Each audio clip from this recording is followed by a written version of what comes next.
Hey, in this video, I'll show you how to fix Snapchat memories not working problem. So if you appreciate that, give this video a like. And also if you have any questions during the video, comment them in the comment sections down below. I'll try to help you out by replying. So the first issue you can have that, or the reason why your memories are not working, not saving maybe to camera roll if you are on an iPhone, or to your gallery if you are on an Android device, is maybe the app is not updated. So you want to go on the Google Play Store or the App Store and go on search, type in Snapchat, and you want to make sure there's no update button. If you don't have open, you have update right here. You want to update the app first.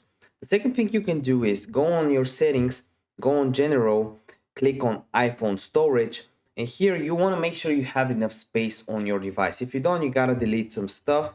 And if you do, something that you can do is go down below until you find Snapchat, click on Snapchat and click offload app. This helps a lot of the times. So yeah, if this video helped you out, you already know what to do. Give it a like and see you next video.